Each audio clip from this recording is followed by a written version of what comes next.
Hello students, welcome to Vidya Circle. Our today's topic is Coulomb's law. So let's begin. Coulomb's law. Coulomb's law. So सबसे पहले देखेंगे कि ये Coulomb's law कब दिया गया था.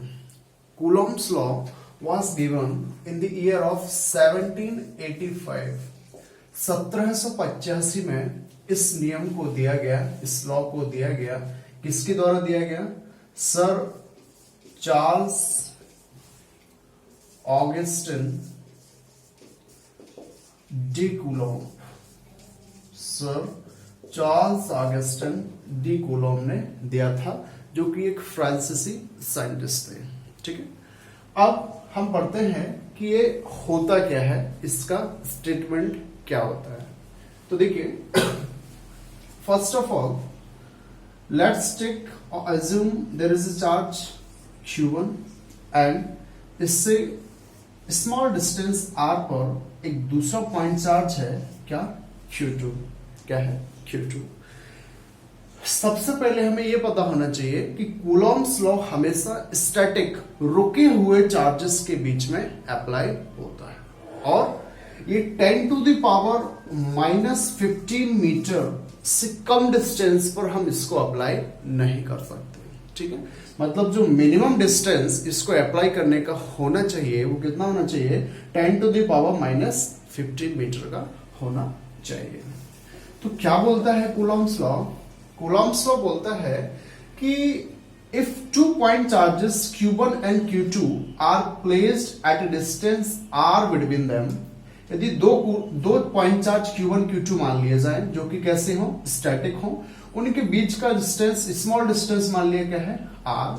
तो इन दोनों का जो फोर्स होगा इन दोनों के बीच में, वो फोर्स डायरेक्टली प्रोपोर्शनेट होगा इन दोनों चार्जेस के मैग्नीट्यूड के प्रोडक्ट के. मतलब इनका मैग्नीट्यूड मैं q1 ले लूं, वो उसका क्या हो जाएगा? मैग्नीट्यूड q2 हो जाएगा. तो इसके मैग्नीट्यूड के प्रोडक्ट के डायरेक्टली प्रोपोर्शनेट होता है, और ये फोर्स इनवर्सली प्रोपोर्शनेट होता है किसके? इनकी बीच की डिस्टेंस की. यहाँ एस तरीके से बनाया है, तो ऐसे बना देंगे r. ये हो जाएगा आपका सेकेंड इक्वेशन. अगर इन दोनों इक्वेशन को हम कंबाइन कर दें, अगर इन दोनों इक्वेशन को हम कंबाइन कर दें, तो देखिए होगा क्या?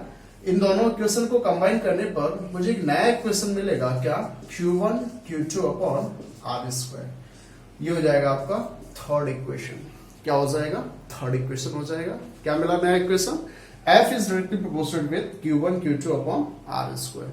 अगर ये प्रोपोर्शनलिटी का साइन हटाएंगे हम लोग, ध्यान से देखें यहाँ पे, तो एक कांस्टेंट आता है क्या?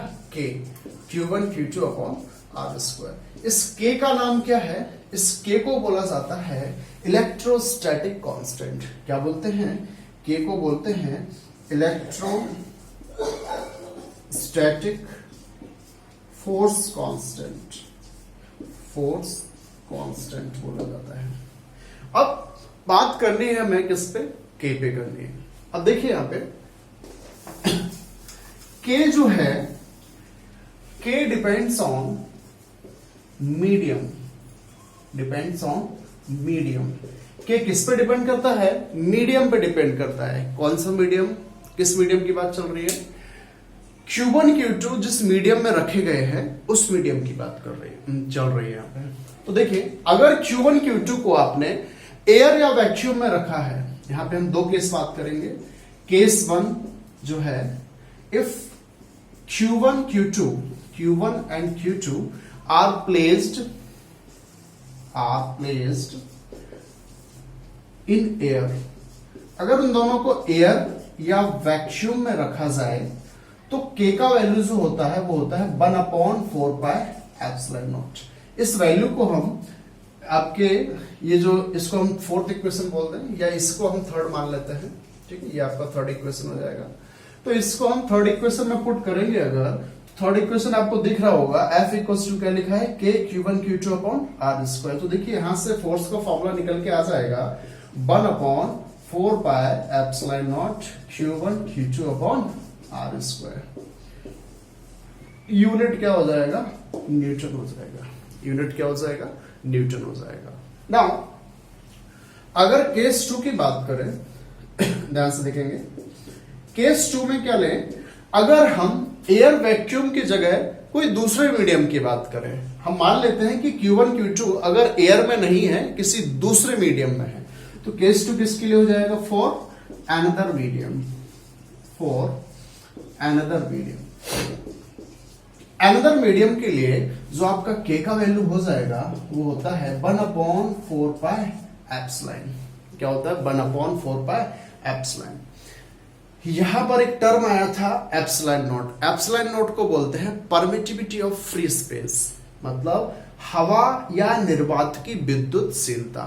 एप्सिलॉन नॉट की वैल्यू होती है, मैं यहां लिख देता हूं, इस एप्सिलॉन नॉट का जो वैल्यू होता है, एप्सिलॉन नॉट का वैल्यू होता है 8.854 इंटू 10⁻⁻12 कूलम स्क्वायर पर न्यूटन मीटर स्क्वायर, पर न्यूटन मीटर स्क्वायर होता है।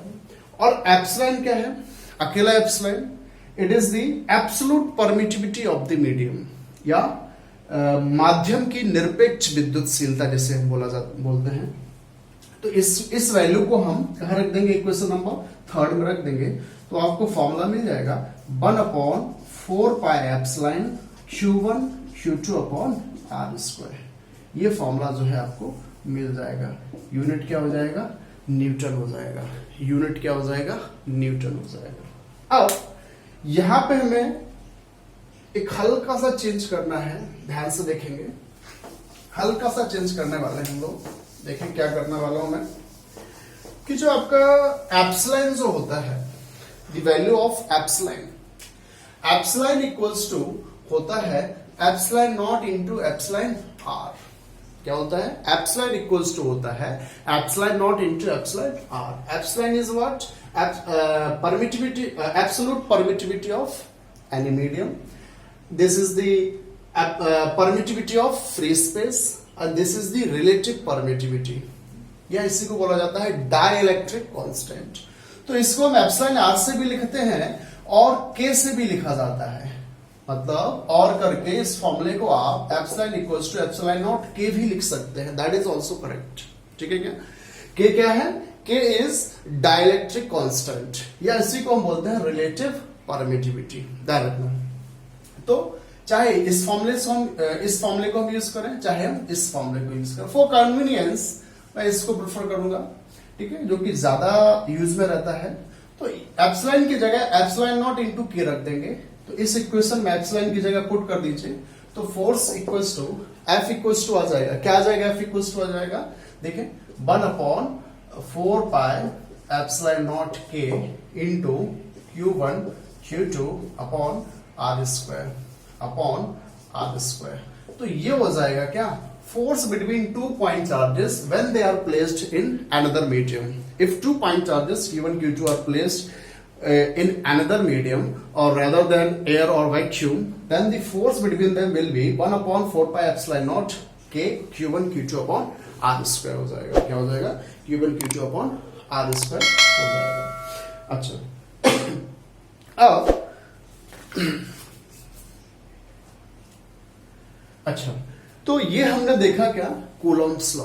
ठीक है, आपको दिमाग में दो चीजें रखनी है, क्या, केस 1 और केस 2। स्टेटमेंट आपको पता रहेगा, स्टेटमेंट इस लॉ का हमने क्या दिया था, थोड़ा सा रिवाइज कर लेते हैं। देखिए स्टेटमेंट मैंने क्या दिया था,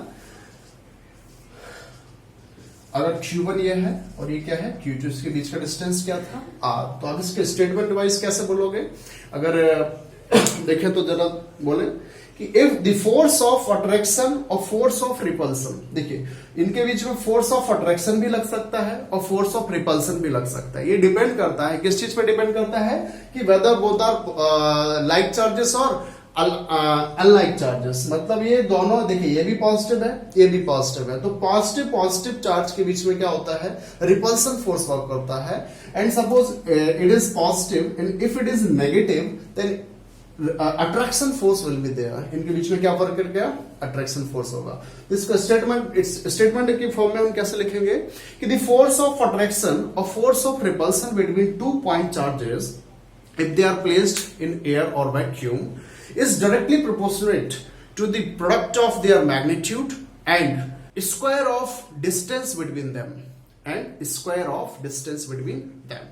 हिंदी में इसी चीज को कैसे बोलेंगे आप कि यदि दो बिंदु आवेश हवा या निर्वात में रखे जाएं तो उनके बीच लगने वाला बल उन दोनों आवेशों के परिमाणों के गुणनफल के समानुपाती और उनकी बीच की दूरी के वर्ग के व्युत्क्रमानुपाती होता है। इसको हम बोलते हैं क्या, कूलॉम्स लॉ। ठीक है, तो अगले लेक्चर में जो है हम इस पे बेस्ड न्यूमेरिकल देखने वाले हैं। वीडियो का लिंक जो है जिसमें हम न्यूमेरिकल देखेंगे आपको डिस्क्रिप्शन बॉक्स में मिल जाएगा, तो इस चीज को आप लोग ध्यान रखें। चलिए ठीक है, ओके।